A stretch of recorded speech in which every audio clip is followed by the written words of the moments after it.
Thank you for joining us on Business Now. I am Perpetua Fasami Peter. Now the news in detail. The federal government, through the Ministry of Aviation, has held bidders conferences for the Eritrea and cargo terminal development in line with the criteria in the public-private partnership procurement phase.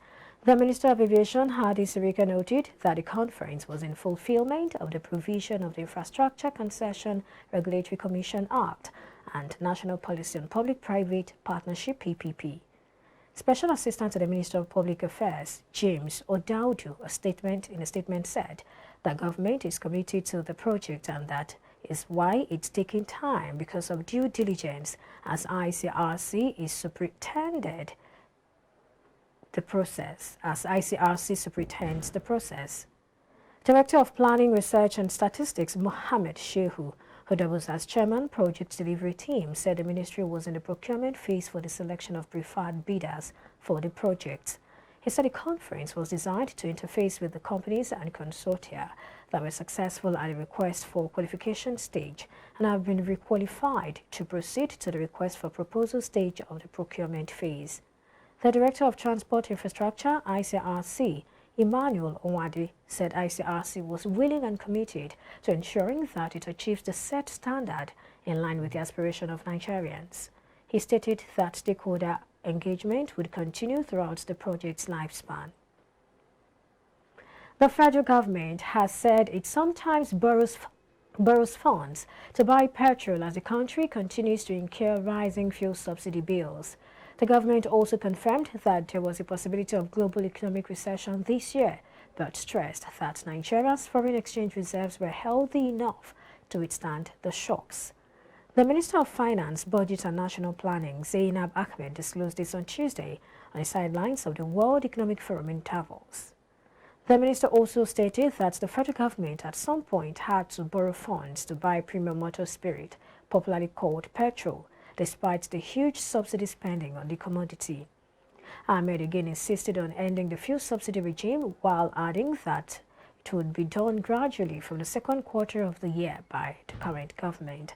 She said the government would be able to increase the revenue performance of the 2022 figure, as well as reduce the debt service to revenue ratio. Explaining why the fuel subsidy was not removed in June 2022, despite the plan of the government to halt it at the time, Ahmed said it was a decision that was taken by the government due to the lingering impact of the COVID-19 pandemic and heightened inflation.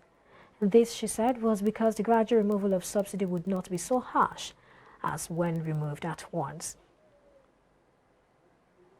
The Federal Competition and Consumer Protection Commission, FCCPC, has discovered some anti-free market practices such as price fixing being perpetrated by some importers and sellers of generating sets in the country. The Executive Secretary, the Executive Vice Chairman and Chief Executive Officer of the Commission, Babatunde Irukera, has revealed. According to him, the FCCPC has uncovered how some companies were shortchanging the government in the payment of duty for imported generator spare parts. He explained that some companies importing and selling generators in the country have taken undue advantage of the opportunity provided by the government through the exemption of duty payment on imported completely knocked down parts of generators, which was intended to boost alternative energy and increase the affordability of generators for consumers. The National Pension Commission has given clearance to 181 firms to do business with the federal government. It disclosed this on its website in a report titled Schedule of Employers Issued with Certificate of Compliance with Provisions of the PRA 2014 as at 13 January 2023. The firms with varying numbers of employees were given the compliance with December 31, 2023 expiry date. PENCOM's directive on issuance of certificates of compliance with the provisions of the Pension Reform Act 2014 to the general public, suppliers, contractors or consultants bidding or soliciting for contract or business from any federal government ministries, departments and agencies, stated that employers must fully comply with the provisions of the law. The International Labour Organization, ILO, has warned that millions in Nigeria and other sub-Saharan countries face the dire risk of high unemployment in 2023. The ILO expressed worry that the Russia-Ukraine war pushed millions more Nigerians into poverty in 2022, and many will be further impoverished this year. The United Nations agency, whose mandate is to advance social and economic justice by setting international labor standards, said despite having enjoyed higher oil prices in 2022, there are widespread warnings that current monetary tightening to fight inflation could overshoot, potentially leading to high levels of unemployment in the country. The ILO also said that there has also been a recent increase in the proportion of countries in Africa at high risk of debt distress. According to the report, indicators of total working hours and employment suggest that a relatively quick labor market recovery took place in 2021. And moving on, power generation on the national grid slumped consecutively in the first and second quarters of 2022, recording a cumulative clash of 1,713.55 gigawatts-hour during the 6-month period, the latest industry data indicated. Data on the sector's operational performance in terms of power generation showed that the total quarterly generation in the first quarter of 2022 plunged by 632.17 gigawatt-hours to 8,848.04 gigawatt-hours when compared to what was generated in the preceding quarter. Reports indicated that the fall in power generation continued in the second quarter as it further crashed by 1,081.38 gigawatt-hours to 7,766.66 gigawatt-hours in the second quarter of 2022. The Nigerian Electricity Regulatory Commission, NERC, an agency of the federal government, decried the quarterly drop in power generation as it blamed it on certain industry concerns. It explained that the operational performance parameters reported in the first quarter of last year covered the available generation capacity, average hourly generation, total quarterly generation, load factor and generation mix of grid-connected power plants, as well as the grid frequency and voltage patterns during the quarter. On available generation capacity, it stated that there were 26 grid-connected power stations in the first quarter of 2021, consisting of 19 gas, 4 hydro, 2 steam, and 1 gas steam-powered plants.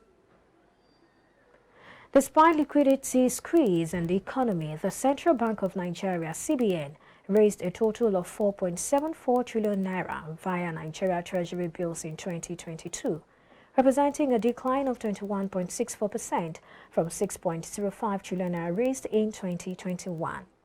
The CBN raised fresh capital through the primary market, NTB, that's the Nigeria Treasury bills, to mop up excess liquidity in the system and provide short-term bridging fund to support the federal government in its budget spending. According to reports obtained from the Central Bank of Nigeria, economic activities contracted in November as the Purchasing Manager Index fell below 50. The CBN stated in reports of members of the Monetary Policy Committee that there was need to implement initiatives to strengthen the business environment. The Deputy Governor, Financial System Stability Directorate, CBN, Aisha Ahmad, said that bank staff projections indicated that the economy was expected to remain at a slow pace on a positive growth trajectory, given sustained interventions in critical growth-enhancing sectors and steady rebound in economic activities. She said the projection is supported by estimates from the Composite Purchasing Managers Index, which expanded to 51.5 index points in October 2022 from 49.5 points in the previous month. A member of the MPC, Kingsley Obiora, said domestic economic recovery continued to be thwarted by persistent inflationary pressures. He said that amid the soaring inflationary pressures, the monthly Composite Purchasing Manager Index declined to 49.0 index points in November 2022 from 51.5 points in October 2022, signifying a contraction in the overall economic activity. According to him, headline food and core inflation continued to rise, driven by persisting high energy prices, exchange rate depreciation, increase in transport and logistics costs, as well as lingering structural issues such as flooding, insecurity, inequality, and poverty. Although inflation on a month-on-month basis had been declining, He said an indication of the impact of the bank's aggressive increase in interest rates on a year-on-year basis, it had continued to rise persistently. He said that headline rose to 21.09% in October from 20.77% in September 2022, the 19th consecutive month of persistent increase since February 2022, driven by rising food and coal components.